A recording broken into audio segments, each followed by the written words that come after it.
নমস্কাৰ সমূহ শ্ৰোতালৈ প্ৰীতি সম্ভাষণ জনাই মোৰ এটি ভাল লগা গল্প পাঠ কৰিবলৈ ওলাইছোঁ। মোৰ শৈশৱৰ বান্ধৱী সুলেখিকা গল্পকাৰ তুলিকা দেৱী নাথৰ অন্যতম গল্প সংকলন ছদ্মবেশীৰ এটি ব্যতিক্ৰমী সুন্দৰ চুটি গল্প হ'ল পেৰা। বানপানীয়ে সৰ্বশান্ত কৰা এগৰাকী আইতাৰ কৰুণ কাহিনীৰে আৰম্ভ হোৱা পেৰা গল্পটি শুনি আপোনালোকে নিশ্চয় ভাল পাব। আহকচোন। গল্প পেৰা। মালতী আইতাই সেই আশ্ৰয় শিবিৰটোলৈ অহাৰ পৰাই কান্দিয়ে আছে। ফেনে ফুটুকাৰে ধাহি মুহি অহা পানীৰ ঢলটো চাই চাই কান্দি আছে। আইতাই কান্দিছে, মাথো কান্দিছে, যেন নিজৰ ভালপোৱা বস্তু এটা হেৰুৱাই অবোধ শিশু এটাই হেন কান্দিছে। কান্দোনটো শিবিৰটোত আশ্ৰয় লৈ থকা মানুহবোৰৰ মাজে মাজে সৰকি গৈছে এটা সাধাৰণ কথাৰ দৰেই।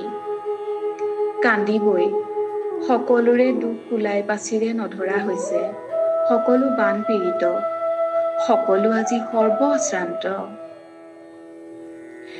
সেই শিবিৰটোত গোট খাই থকা প্ৰত্যেক লোকেই কিবা নহয় কিবা এটা হেৰুৱাইছে।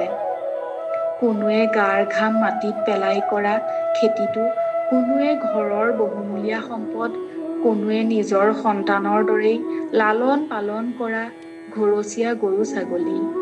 কাৰোবাৰ জীৱিকাৰ একমাত্ৰ সম্বল উটি গৈছে লুইতৰ বলীয়া বানত, আৰু উটি যোৱা গৰুজনী চাই হয়তো হিয়া ভাঙি কান্দিছে আতুৰ কৃষকে। পানীলৈ চাই চাই উটি যোৱা গৰুজনীক উদ্দেশ্যি অতি আকুলতাৰে কোনো কৃষকে চিঞৰিছে, ৰাঙলী ঐ, কলৈ গলিগৈ? ঐ, মই এইফালে আছো, চা, ঘূৰি আহ।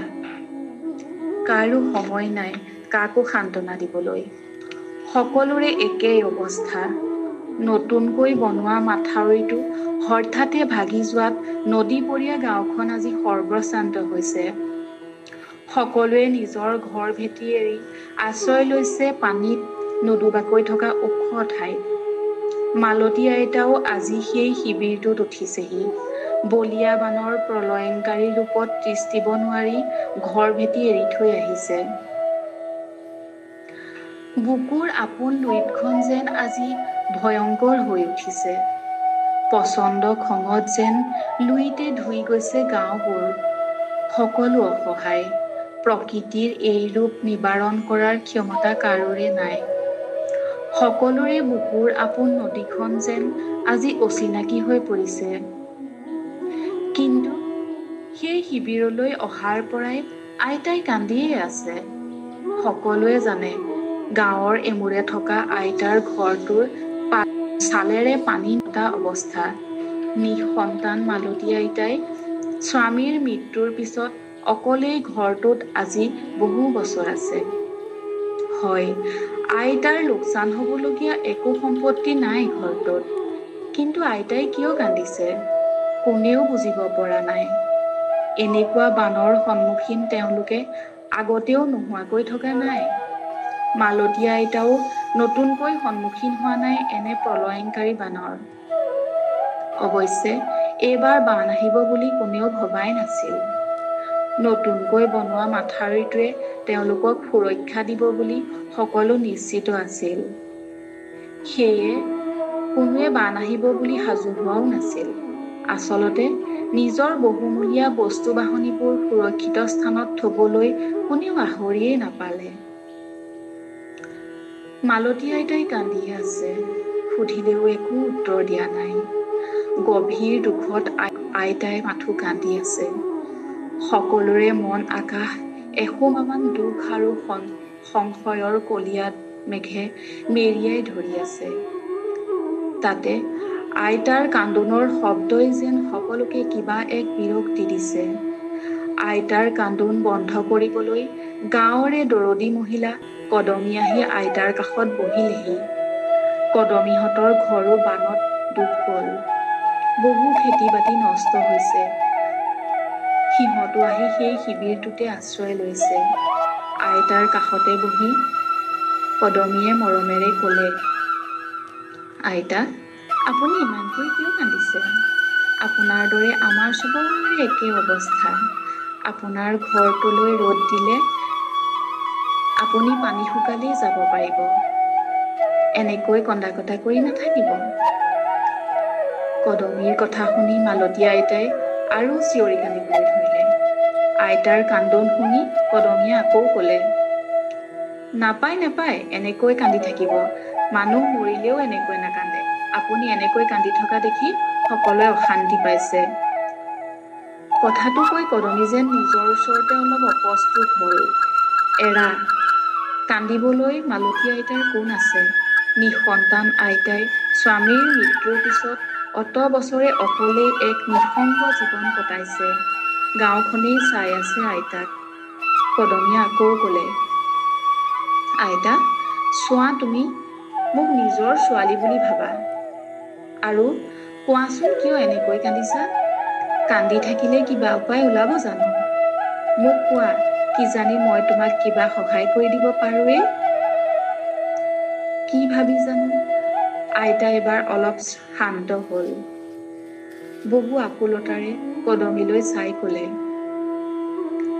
পাৰিবি বিচাৰি আনিব পেৰাটো? আই বোপাই লগত দিয়া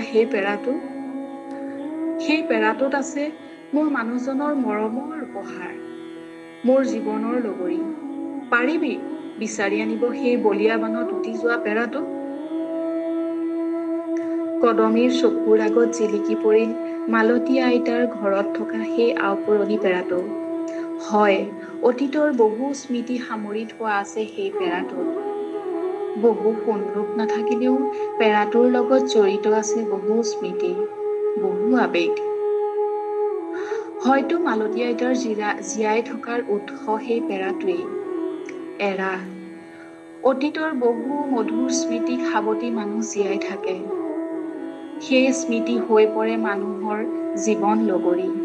জীৱনে অতীতৰ মধুৰ স্মৃতিৰ বুকুত উমলি জামলি বৰ্তমানক আলোকিত কৰিব পাৰে। কদমীয়ে আইতাৰ মনৰ আবেগখিনি বুজি পালে। কদমী আবেগিক হৈ পৰিল। আইতাৰ দুই হাতত ধৰি কদমীয়ে আশ্বাস দি ক'লে,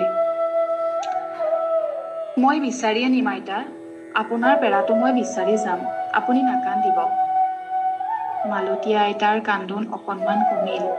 বহু আশাৰে কদমীৰ চকুত চকু থৈ আইতাই উচুপিয়েই ক'লে, পাৰ যদি বিচাৰি আনাই, মোৰ পেৰাটো বিচাৰি আন। কদমীয়ে গাঁৱৰে ল'ৰা দুটামান লগত লৈ আইতাৰ পেৰা বিচৰাৰ অভিযানত ওলাল। লগতে আইতাকো লৈ এখন নাৱত যাত্ৰা কৰিলে। শিবিৰটোত থকা কোনোৱে ঠাট্টা বিদ্ৰূপ কৰিলে। কদমীৰ আৰু কাম নাই। হেৰৌ, ক'ৰ পৰা পাব সেইটো? বানত উটি গৈ সেইটো ক'ত বা পালেগৈ? কাৰোবাৰ উপহাস।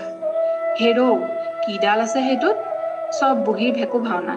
আমিবোৰে ইমান বহুমূলীয়া বস্তু হেৰুৱাইছো। বুঢ়ীয়ে সেই খালী পেৰাটোৰ কাৰণে কান্দি মৰিছে। কান্দি অৱস্থা নাই। আমাৰ দুখবোৰ দেখা নাই বুঢ়ীয়ে? কদমীৰ দৰে খুব কম মানুহে হৃদয়ংগম কৰিব পাৰিলে আইতাৰ সেই পেৰাটোৰ প্ৰতি থকা টান, আবেগিক সম্পৰ্ক। কদমী বহু আশাৰে ওলালেও মনত শংকা বিচাৰি পাবনে সেই পেৰাটো? বলিয়া বানে বহু দূৰলৈ উটুৱাই লৈ যোৱা নাইতো সেই পেৰাটো? অদৃশ্যজনক মনতে প্ৰাৰ্থনা কৰিলে। এৰা, পেৰাটোৰ লগতে যে আইতাৰ জীৱন মৰণ জড়িত হৈ আছে।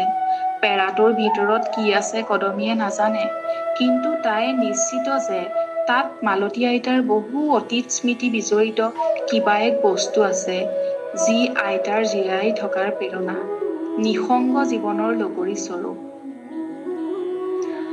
গোটেই অঞ্চলটো বানত প্লাবিত হৈছে। যেন বগা চাদৰ এখনেৰে মেৰিয়াই পেলাইছে গোটেইখন। অক্টোপাছৰ দৰে গিলি পেলাইছে ঠাইখন। যেনিয়ে চাই মাথো পানী আৰু পানী।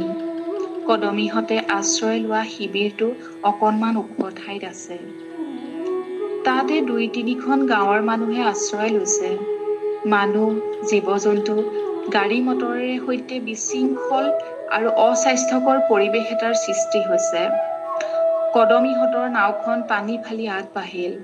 সকলোৰে চকু পানীত নিবদ্ধ। দেখা পায় নেকি সেই পুৰণা মুগা বৰণীয়া পেৰাটো? কদমীহঁতৰ নাও আইতাৰ গাঁৱৰ ফালে আগবাঢ়িল। দূৰৰ পৰাই পানীত আধাতকৈ বেছি ডুব গৈ থকা মালতী আইতাৰ ঘৰটো দেখা গ'ল। কদমীয়ে নাৱৰীয়াক নাও আইতাৰ ঘৰৰ দিশলৈ নিবলৈ ক'লে। সিহঁতে ওচৰৰ পাজৰে থকা পথাৰবোৰৰ ফালে চাই ক'তো উটি অহা পেৰাটো দেখা নাপালে।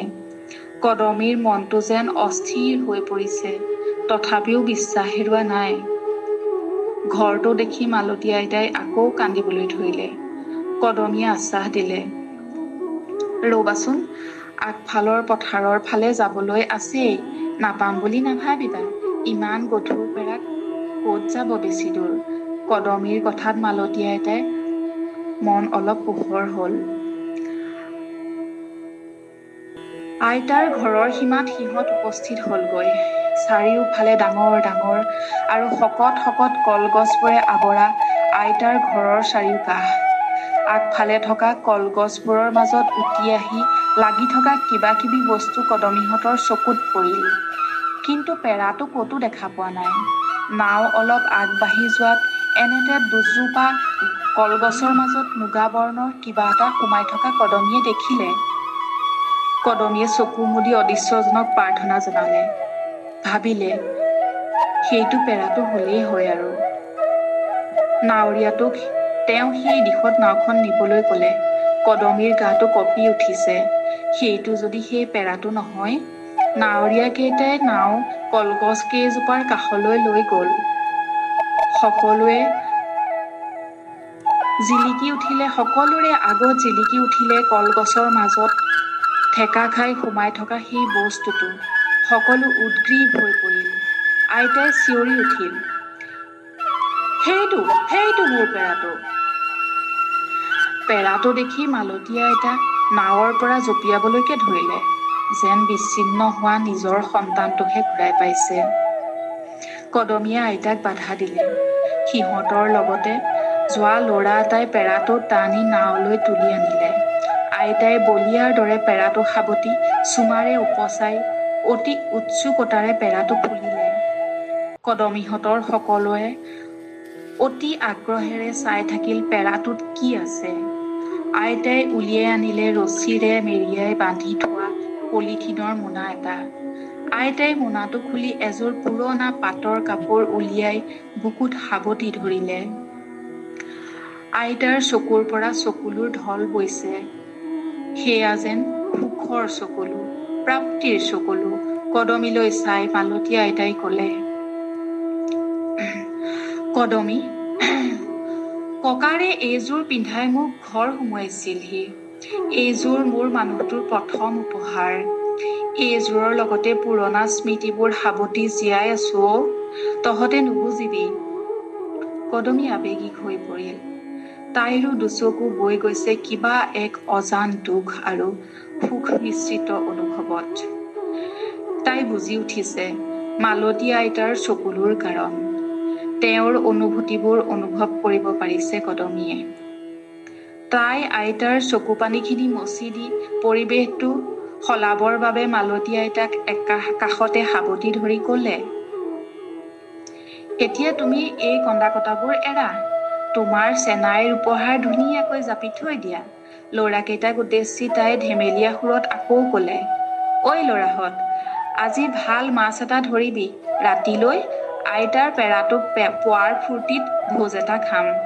আৱেগিক হৈ পৰা ল'ৰাকেইটায়ো হাঁহি পেলালে। তৎক্ষণাৎ পৰিৱেশটো পোহৰ মুখৰ হৈ ফৰকাল হৈ পৰিল। মালতী আইতাৰ মুখখনো প্ৰশান্তিত আলোকিত হৈ পৰিল। নাৱৰীয়াই লাহে লাহে নাওখন শিবিৰৰ দিশত ঘূৰালে।